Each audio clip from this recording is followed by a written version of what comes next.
পার্টির প্রদেশের প্রাক্তন সভাপতি, কেন্দ্রীয় প্রাক্তন সহসভাপতি দিলীপ দা আমাদের সভামঞ্চে উপস্থিত আছেন। এছাড়াও আমাদের সভামঞ্চে আজকে চাঁদের হাট বসেছে।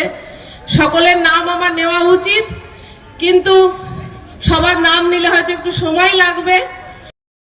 ফর্ম ফিল আপ করেনি বলে 58 লক্ষ লোকের নাম বাদ গেছে। তারপরে কমপ্লেন শুরু হয়েছে। বাপের বয়স 50, ছেলের বয়স 45। শুনেছেন কোনদিন?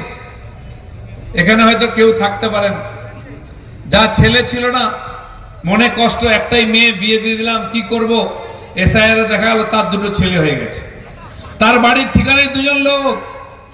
বিএলও বলছে, দাদা এই যে আপনার 2 ছেলের ফর্ম। বলে আমার আবার ছেলে কবে হলো? বলে হ্যাঁ, আপনার 2টো ছেলে। এটাও হয়েছে। এক ভদ্রলোক 3 ছেলে ছিল, তার 5টা ছেলে হয়ে গেল।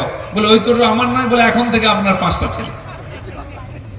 শুধু তাই নয়, সাংগঠনিক জেলার কাটোয়া স্মৃতিগুণা বসু মহোদয়, প্রাক্তন জেলা সভাপতি সদ্য গোপাল চৌধুরী, দক্ষিণ বিধানসভা সহ বিভিন্ন জায়গা থেকে আগত। 3 জনের মৃত্যু, 16 জন নিখোঁজ এবং জলাশয়ের ওপর কারখানা, কি করে পারমিশন পেল? পশ্চিমবাংলায় কোনো কিছু করার জন্য পারমিশন লাগে না, আর যদি টিএমসির সঙ্গে থাকে। সারা বাংলা জুড়ে অবৈধ নির্মাণ, অবৈধ রাস্তায় বাড়ি ঘর, দোকানপাট এবং কারখানা চলছে। বোমার কারখানা চলছে, বোম ফেটেছে মেদিনীপুর থেকে আরম্ভ করে মালদা, সব জায়গায় বোমা বিস্ফোরণ হচ্ছে, লোক মারা গেছে। ওপার নৈহাটিতে বোমা ফেটেছে, এপাশে হুগলিতে বাড়ি ভেঙে গেছে, এত বিস্ফোরক শক্তিশালী হয়েছে। তো সেরকম অবৈধ কাজ হওয়ার জন্য মানুষের জীবন বিপন্ন আছে।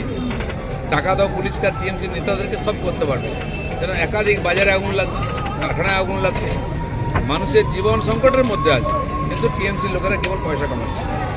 দাদা, অগ্নি নির্বাহ কাণ্ড ব্যবস্থা ওখানে একদমই ছিল না, খারাপ ব্যবস্থা। তো কি বলবেন যে চেক করে দেখ? বহু কারখানাতে নেই, কারণ দরকার হয় না, পয়সা দিয়ে সব হয়ে যায়। পুলিশ নিজে গিয়ে একবার, ফায়ার ব্রিগেড একবার ইনকোয়ারিও করে না, কোথাও কারো কাছে পারমিশন নেই, নো পারমিশন নাই, কিন্তু চলছে কারখানা, হুক দিয়ে চলে, মিটারও নেই। দাদা, দেখা গেল যে আপনি কথা বললেন যে এই যে যদি ভাগ না থাকতো তাহলে 2 বাংলা এক হয়ে যাওয়ার পরিকল্পনা, আপনি মনে করছেন, কি বলবেন? আবার 2 বাংলাকে এক করে বাংলাদেশ বানাবার চক্রান্ত চলছে। টিএমসি ক্ষমতায় থাকলে সেটা হয়ে যাবে। চলুন, ধন্যবাদ। বেরোচ্ছি।